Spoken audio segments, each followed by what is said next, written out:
The story begins on an ordinary Tuesday morning. That detail matters. Not a Monday, when people are already braced for the worst, and not a Friday, when the news cycle slows to a crawl. A Tuesday in September, when the world was arguing about interest rates and a football transfer that hadn't gone through. When the biggest thing trending on every social platform was a comedian's ill-timed joke about a head of state. That was the morning the Galactic Council chose to end humanity's independence. The transmission arrived at 07:14 GMT. It bypassed every satellite, every firewall, every encrypted government channel, and pushed itself directly into the emergency broadcast system of every nation on Earth simultaneously. Television sets that had been switched off turned themselves on. Smartphones that had been placed face down on breakfast tables lit up with a harsh white glow. In Beijing, a schoolteacher dropped her chalk mid-sentence. In Lagos, a bus driver pulled over without being asked, the radio crackling with something that was not music and not static, but something in between, a structured sound, an organized pulse, a language being unfolded. Then came the voice. It was not unpleasant. That was perhaps the most unsettling part. It had been calibrated, humanity would later confirm this, to sit at a frequency range the human ear found authoritative but not threatening. It was the voice of a parent who had already decided what was going to happen and was simply delivering the terms. It spoke in every major human language at once, each version perfectly overlapping the others, so that a person in Tokyo heard Japanese and a person in Cairo heard Arabic, and somehow both heard the exact same message without confusion. People of Earth, you are receiving this. Communication from the Galactic Accord Council, governing body of 412 recognized civilizations. Your world has been under passive observation for 11,000 years. You have reached a developmental threshold that requires formal integration. The terms are as follows.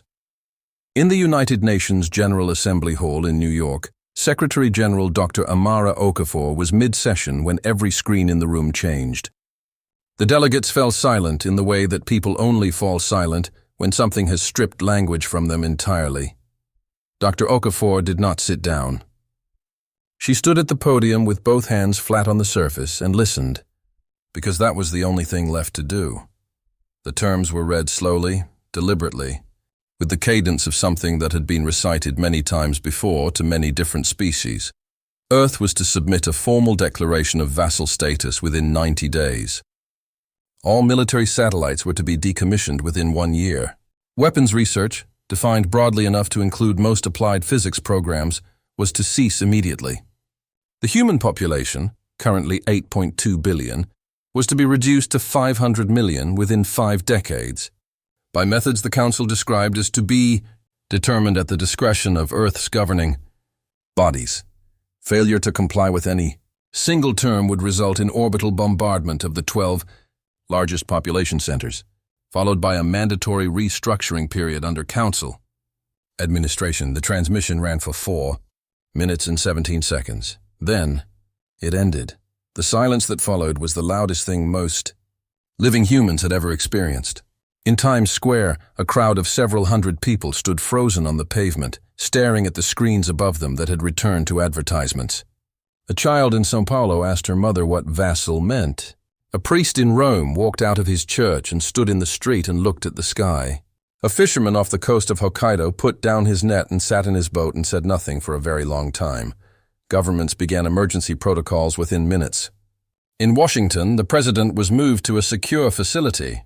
In Moscow and Beijing and Brussels and Riyadh, similar movements began. Military channels erupted. Radar systems swept the skies in every direction, and what they found was worse than a fleet. They found nothing. Clean sky, empty orbit, no ships, no formation, no visible source for the transmission at all. Dr. Okafor had not moved from the podium. Around her, delegates were shouting into phones, pulling colleagues by the sleeves, demanding translations of things they had already heard in their own language. She picked up her own phone, unlocked it, and opened the Notes application. With steady hands, she typed 3 words. We need time. She did not know yet that time. Specifically was the one thing no one would need, because 11 minutes and 23 seconds after the transmission ended, the K precise duration it takes light to travel from Earth to the location of the Council's home station. Every signal from that station went permanently, completely, and inexplicably dark. No explosion was detected. No distress call. No final transmission. One moment it was there. The next moment, it simply was not. The first person to notice the blackout was not a general or a president or a director of any intelligence agency. It was a 26-year-old radio astronomy postdoctoral researcher named Priya Anand, sitting alone in the monitoring room of the Deep Space Listening Array in the Atacama Desert, Chile. She had been assigned overnight watch duty, considered a punishment posting by most of her colleagues, and had been tracking the Council's transmission frequency out of pure, anxious habit ever since the broadcast ended. At 07:42 GMT, the frequency went silent. Priya stared at the flat line on her screen for 11 seconds. Then she did the only thing a scientist does when confronted with something that cannot be right. She checked her equipment. She ran a diagnostic. She checked again. She leaned over to the secondary monitoring station, switched it on manually, pointed it at the same coordinates, and got the same flat line. She picked up the secure line and called her supervisor. Her supervisor called the observatory director. The observatory director called the UN science liaison. Within 40 minutes, every deep space array on Earth was pointed at the Council's last known coordinates, and every single one of them was reading the same thing. A silence so complete it had its own texture. Not the silence of something that had stopped broadcasting, the silence of something that was no longer there. Commander Yara Solis received the report at Oro 9:15 GMT in the Joint Operations Center that had been assembled in the basement of the UN building in Geneva, a room that had previously been used for climate summit overflow and still had a whiteboard in the corner with a graph about carbon emissions. She was 41 years old, former ESA mission commander, currently serving as the head of Earth's newly activated Planetary Defense Coordination Unit, a position that until this morning had mostly involved writing budget proposals. She read the report twice, handed it back to her aide without a word, and walked to the window. Outside, Geneva looked exactly like it always had. The lake was there. The jets from the jet d'eau were still arcing into the morning sky. "They're gone," her aide, Lieutenant Faruk Tashkentov, said, more to himself than to her. "Something removed them," Solis said, and turned back to the room. The distinction mattered.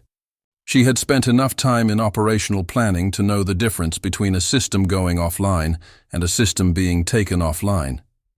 The precision of the blackout, no distress signal, no gradual signal degradation, no debris field consistent with an internal catastrophe, pointed to the second option. Something external had acted on the Council's home station, something fast. Something that had done it in the same window of time it took light to travel from Earth to the target and back.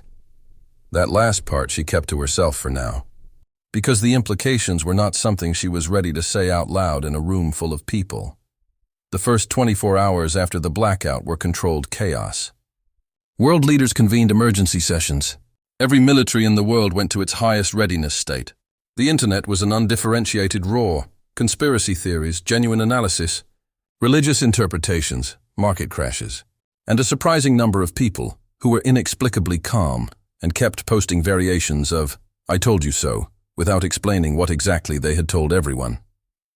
3 governments attempted to launch reconnaissance satellites in the direction of the Council's coordinates, though all 3 acknowledged the journey would take decades at current propulsion speeds, which rather undermined the urgency. Then, at 14:37 GMT on the second day, something entered the solar system.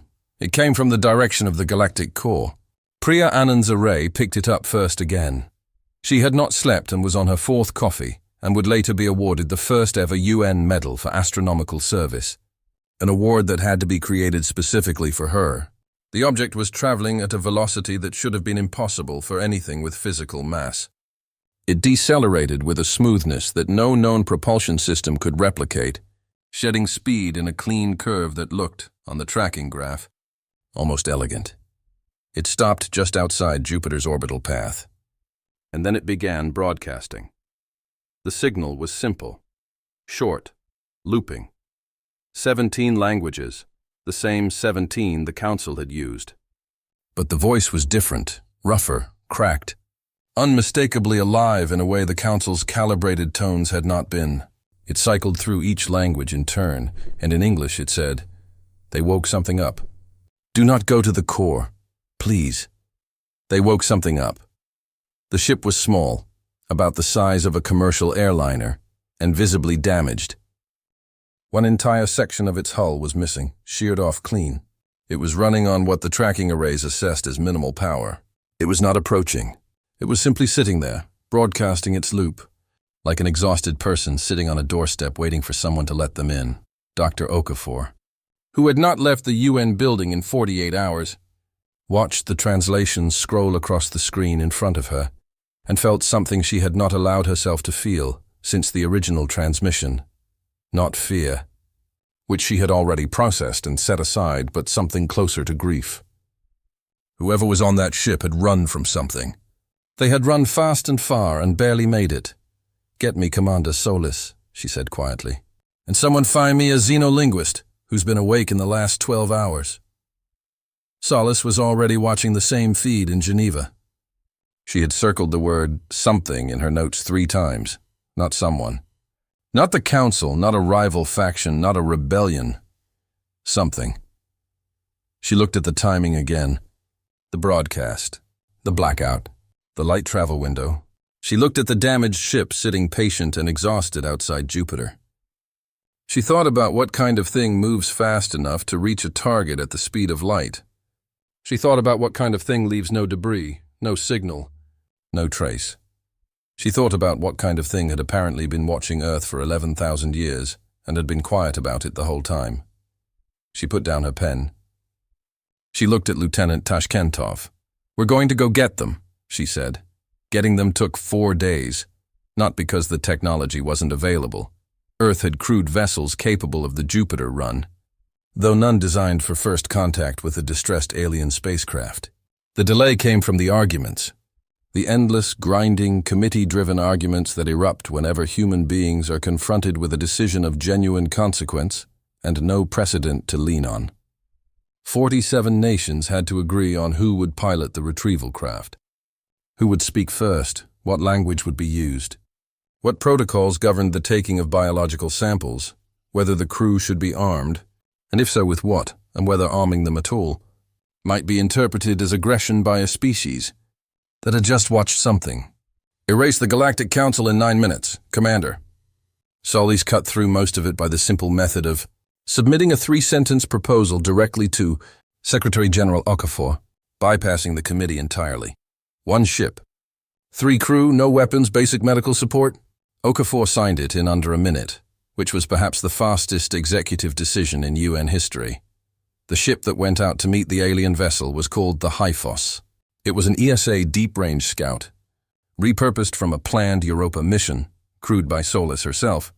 Dr. Yuna Park, a physician with a secondary qualification in astrobiology, and Lieutenant Tashkentov, who had the distinction of being the only member of the Joint Ops team who had not yet visibly panicked. The journey took 18 hours. For most of those hours, the alien ship's loop broadcast continued unchanged. Solis listened to it so many times she had the rhythm of it memorized before she saw the vessel with her own eyes. Up close, the damage was more severe than the images had suggested. The sheared hull section had taken a significant portion of what appeared to be propulsion infrastructure with it. The cut was perfectly straight. Not a fracture, not an explosion, but a cut, as precise as a blade through paper. Whatever had made it had done so with the same indifferent precision that seemed to characterize everything about the last 72 hours. The remaining hull bore markings in a script that Dr. Park photographed obsessively for the entire docking sequence. They were met at the airlock by 3 survivors. The Vithani were tall, nearly 2.5 meters, and built with a quality of structural elegance that suggested a world with different gravity than Earth's. Their skin was a deep, iridescent gray that shifted subtly in the light, and they had 4 eyes arranged in a slight arc, wide set, currently all focused on Commander Solis, with an intensity she found easier to hold than she expected. They wore no weapons. The eldest among them, distinguished by a banded marking on his forearms that the translation files would later identify as a sign of diplomatic rank, stepped forward and spoke. The translator algorithm, hastily assembled by 17 computational linguists working in rotation over the past 4 days, caught about 60% of it. Enough. His name was Elder Korath. He was the surviving senior diplomat of the Vithani observer mission that had been stationed near the Council's home station for the past 30 years. He had gotten his ship moving 11 minutes before the event. He had watched it happen from a distance of approximately 40 million kilometers. Solis gave him water first. It was Dr. Park's suggestion, and it turned out to be exactly right. The gesture of offering sustenance before asking questions carried meaning in Vithani diplomatic protocol that could not have been predicted. Korath accepted the water with both hands and held it for a moment before drinking. And when he looked at Solis again, something in his expression had shifted fractionally towards something that might, with generous interpretation, be called trust. She asked him what happened. He told her. The Council's ultimatum had been transmitted at 07:14 GMT, Earth time. At 07:25 GMT, 11 minutes later, the station had been struck. Not bombed, not invaded. Struck, Korath said, using a word the translator rendered as something between edited and removed. He described it in fragments, a geometric distortion in local space-time, a structured pattern moving faster than his instruments could track, and then silence. The station, the Council fleet, 12 vessels, 900 crew, the administrative archive, the communication array. All of it removed from existence in a window of time Korath said was less than 9 minutes from first contact to completion. No bodies? Dr. Park asked softly. No debris, Korath said. Nothing left to find. In the silence that followed, Solis asked the question that had been sitting behind all her others since the moment the blackout was first confirmed. Did you know this could happen? Korath was quiet for a long time. His 4 eyes settled on a middle distance somewhere past Solis's shoulder. There were records, he said finally, in the Council's oldest archive. A covenant on file, attached to Earth's observation entry. It had been there for 11,000 years. Most on the Council considered it a historical artifact, a notation from an entity that no longer existed or was no longer active. He paused. They were wrong. What kind of entity? Solis asked. One that has been watching your world for longer than the Council has existed, Korath said. One that placed your world under a specific protection. The Covenant's language was old enough that our translators flagged only portions of it, but the essential meaning was clear enough. He looked at her directly. Earth was not to be threatened. That was the term. Not conquered, not colonized, not threatened. Any recognized civilization that issued a threat against Earth in formal terms would be considered in violation. He paused again, and this time the pause had weight. The Council transmitted their ultimatum on a frequency that guaranteed Earth would receive it. They made it public. They made it formal. They did not believe the Covenant was real. Solis looked at the table between them. And the entity that made the Covenant, she said. Is it still active?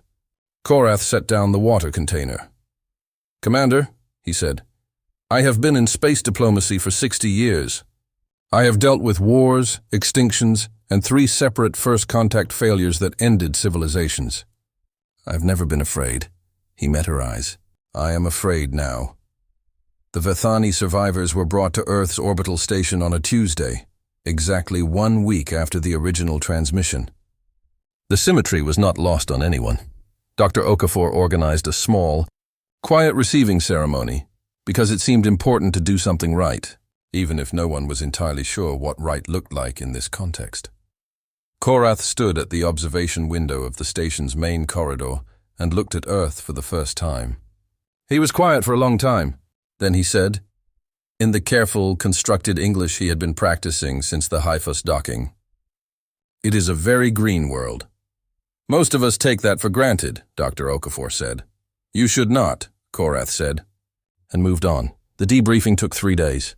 Korath was patient and precise, and conveyed everything his instruments had recorded about the event at the Council's station, which was considerable.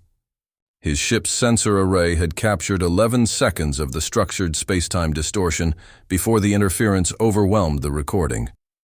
11 seconds of data that Earth's best physicists would spend the next 6 months failing to fully explain. The pattern in the distortion, they would eventually agree, was not random. It was not the signature of a weapon. It was structured in a way that suggested intentionality. Even language, and as though the force that had removed the council had not simply destroyed it, but had made a statement in doing so. It was Dr. Mensah who made the connection. Dr. Ose Mensah ran the Xenoarchaeology division of the UN's Science and Exploration Directorate. He was 53, based in Accra, had published 41 papers in journals that most people had never heard of, and had spent the last 11 years advocating loudly and unsuccessfully for more funding to investigate a submerged structure 40 meters below the surface of the North Atlantic, approximately 60 kilometers off the coast of Iceland. He had first located the structure during a 2031 deep-sea survey conducted as part of a climate monitoring program. The survey equipment had flagged an anomaly, geometric regularity inconsistent with any known geological formation, and Mensah had followed it up with a grant application that had been rejected 4 times before a partial funding approval allowed him to send a remote probe.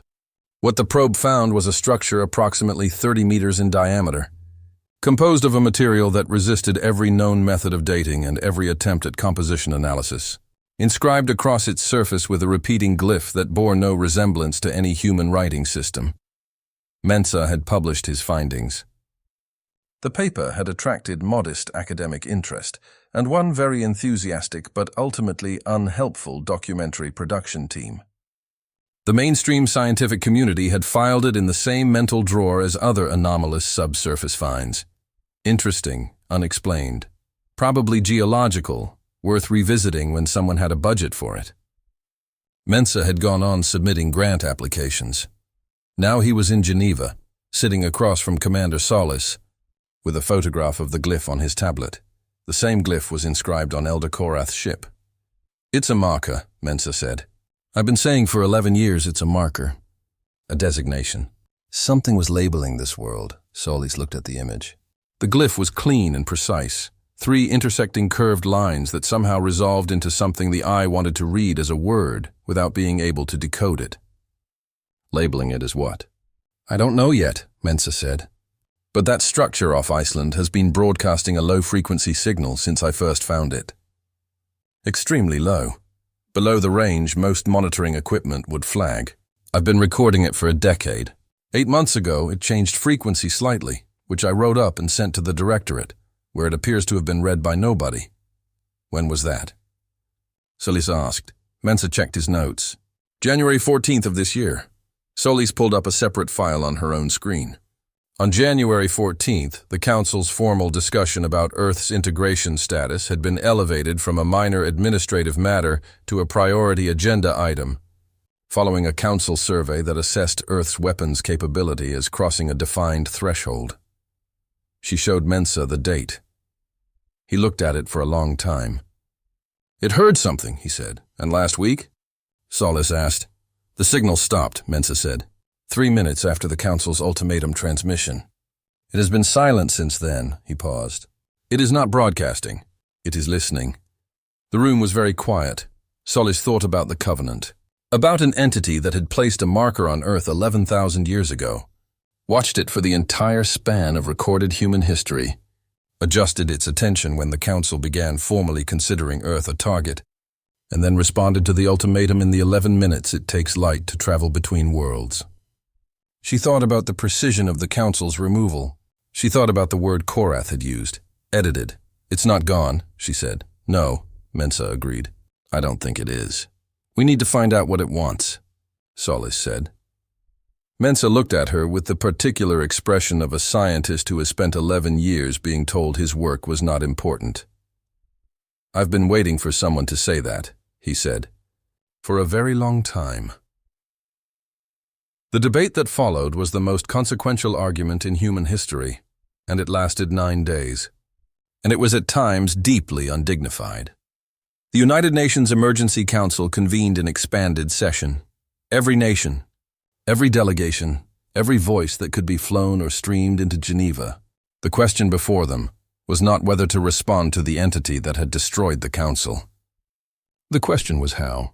Because it was now clear to every government on Earth that the entity had not simply acted to remove a threat. It had remained present. The Iceland node was still there, still silent, still listening. Something was waiting to see what humanity would do next. And what humanity did next was argue. The military bloc, led by a rotating coalition of 5 permanent Security Council members plus Brazil, India and South Korea, argued for accelerated armament. The logic was straightforward.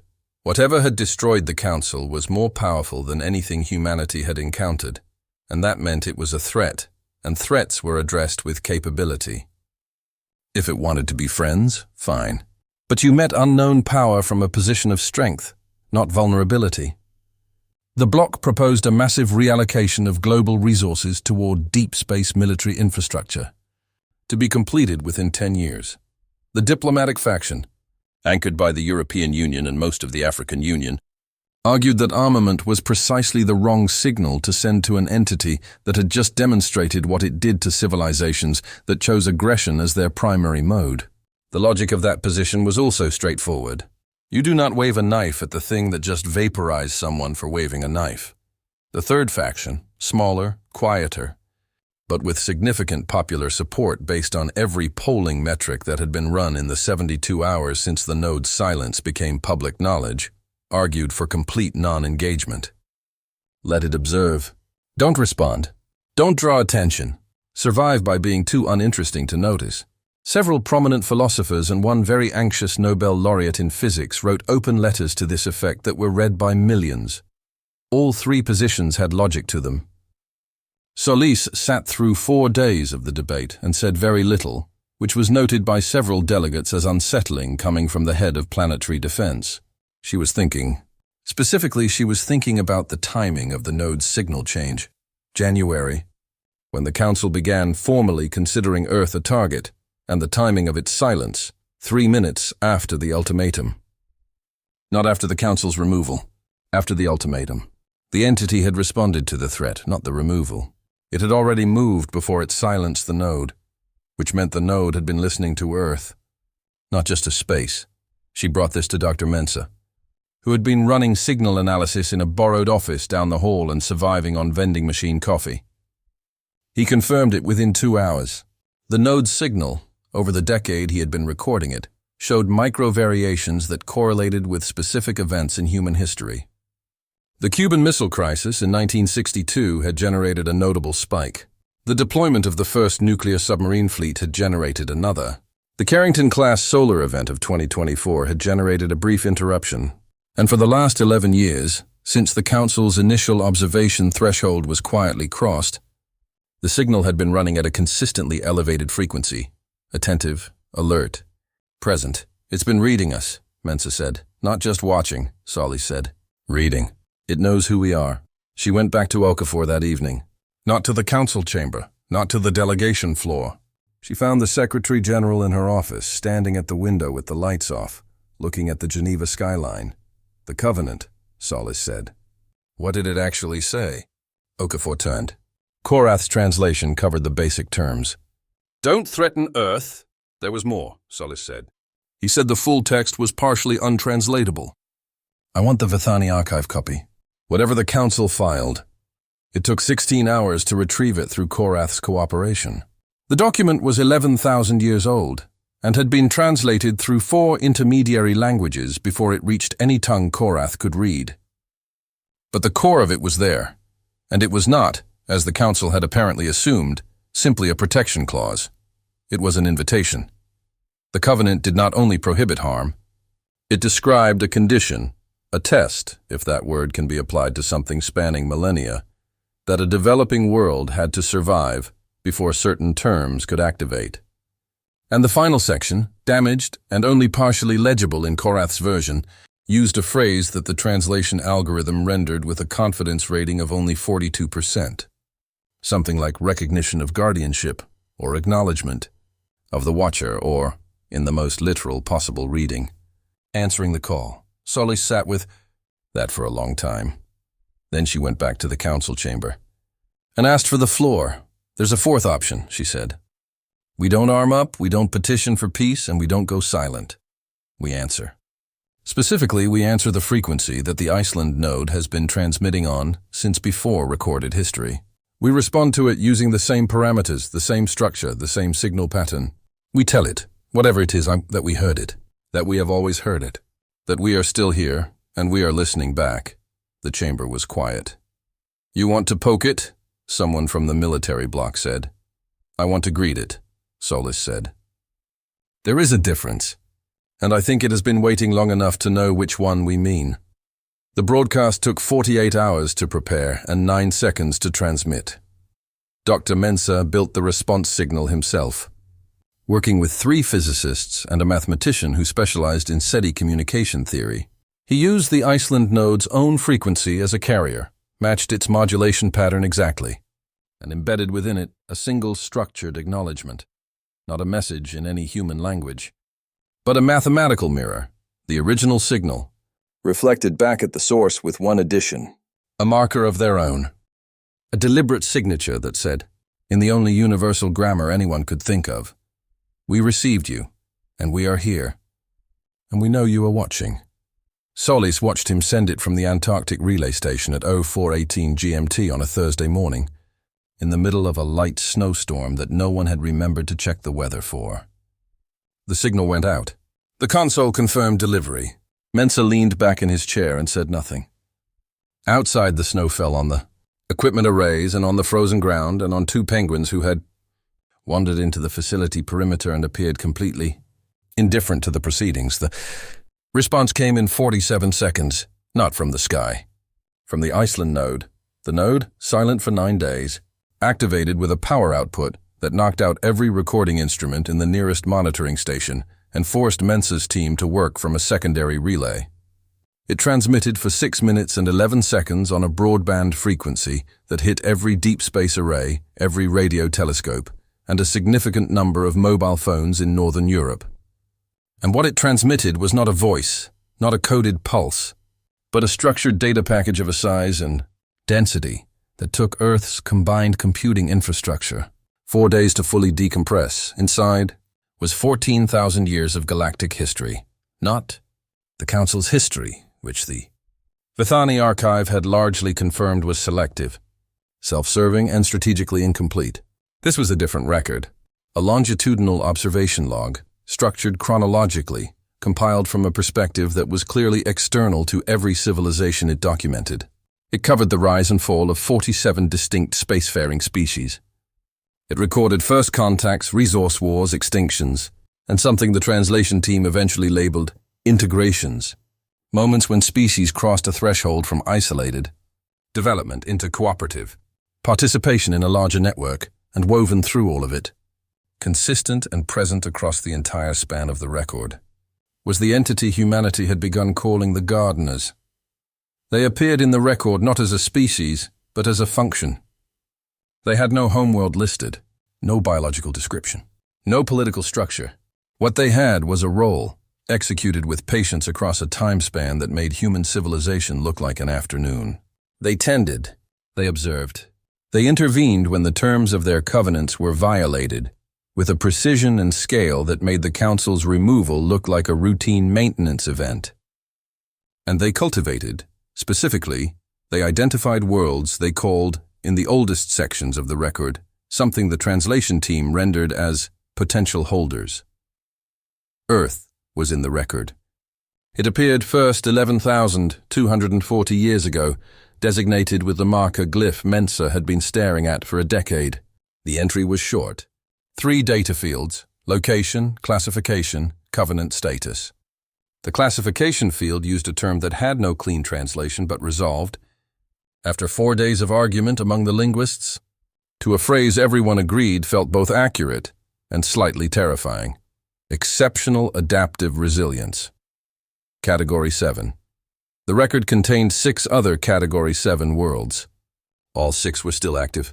All 6 had at some point in their history been threatened by an expansionist civilization.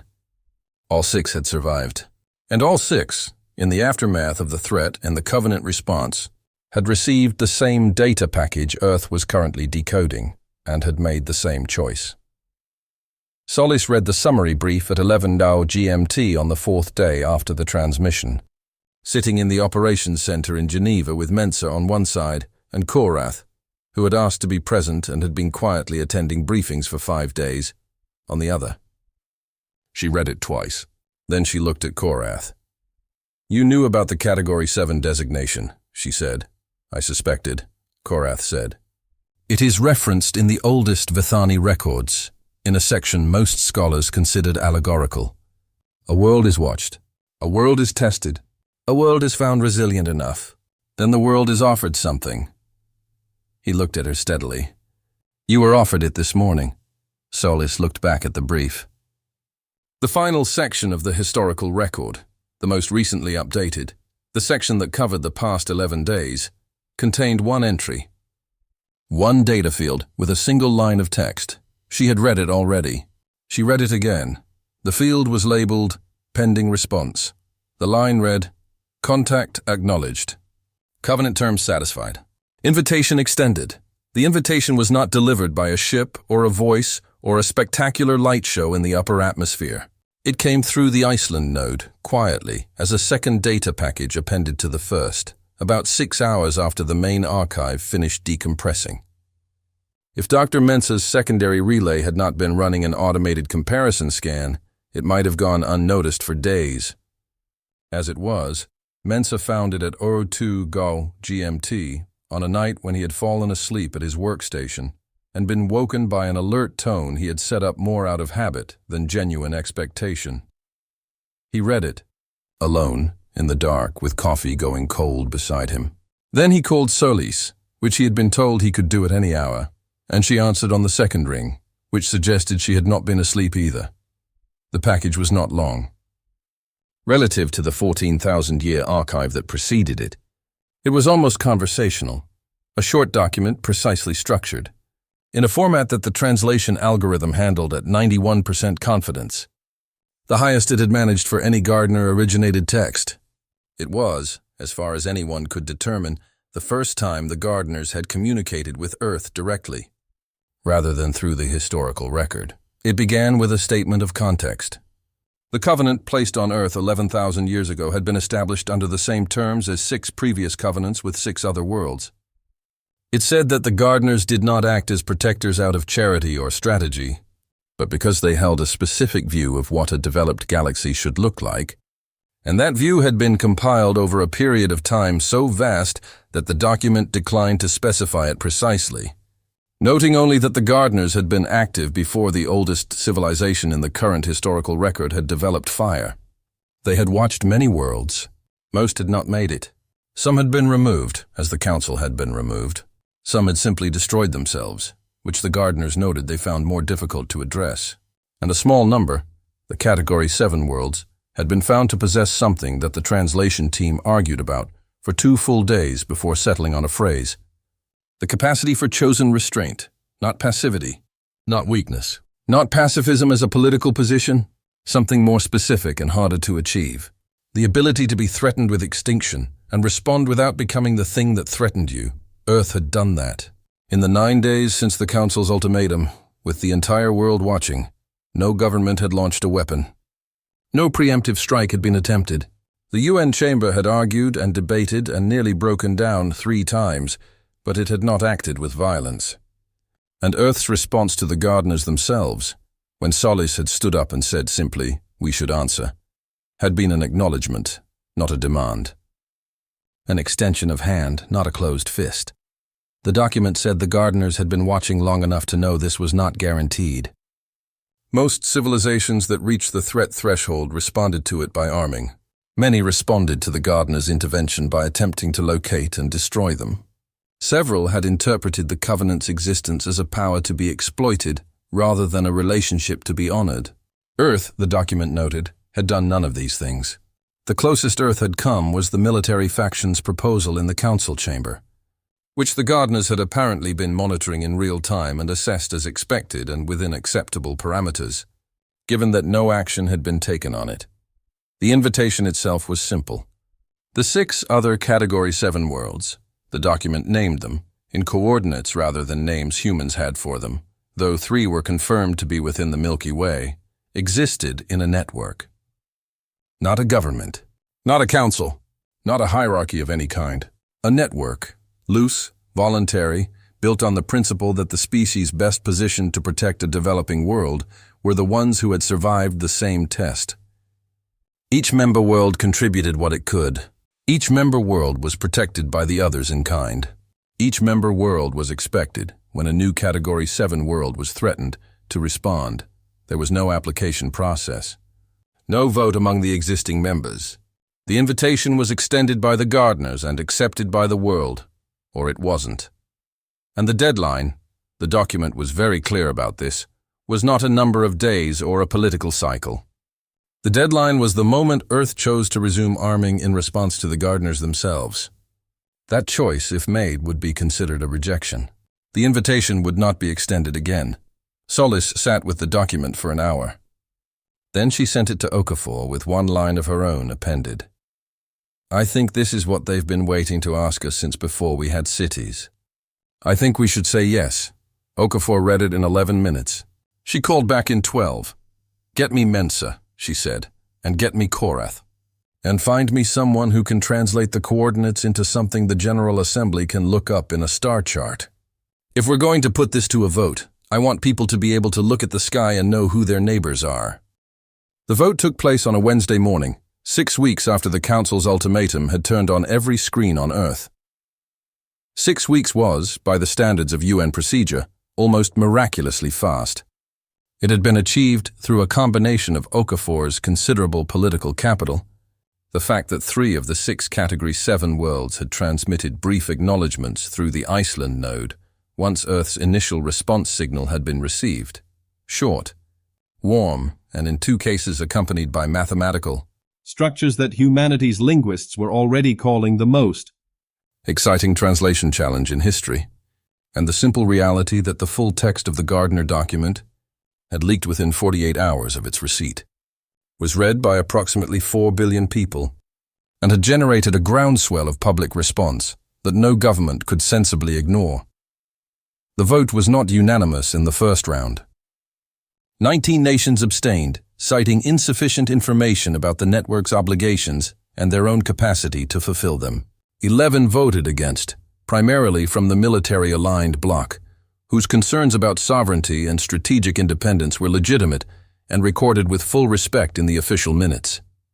But 147 nations voted in favor, and when the final count was read into the record by a clerk, whose voice shook slightly on the last number, the chamber was quiet for almost a full minute before someone began to clap. It was a deputy delegate from New Zealand, who later said she simply couldn't help it. And then the noise was enormous and sustained and entirely human. Dr. Okafor stood at the podium and waited for it to subside. She was not smiling exactly. She looked like someone who understood the weight of what had just been done and was choosing to carry it with her whole body. We have answered, she said, when the room was quiet enough. Let the record reflect that the people of Earth, having been threatened with extinction by a body that no longer exists, having been offered protection by something they did not fully understand, and having been invited into a relationship with 6 other worlds they have never met, have said yes. She paused. This is not the end of our questions. It is the beginning of our responsibilities. Elder Korath attended the session as an observer. He sat in the gallery and watched the vote with the particular stillness of someone who has lived long enough to know that certain moments cannot be hurried and should not be. Afterward, in the corridor, Mensa found him standing at the window again, looking out at the sky. Your world will want to know what comes next, Korath said. We usually do, Mensa said. What comes next, Korath said, is that you learn what it means to be the thing standing between something new and everything that wishes to crush it. He looked at Mensa. You have done well at surviving. Now you must learn to protect, Mensa nodded.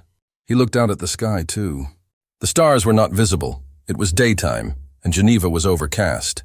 But they were there. All the ones they knew, and all the ones they didn't. Commander Solis was appointed Earth's first Covenant officer the following morning, in a ceremony that was deliberately short and without fanfare, which is exactly how she had requested it.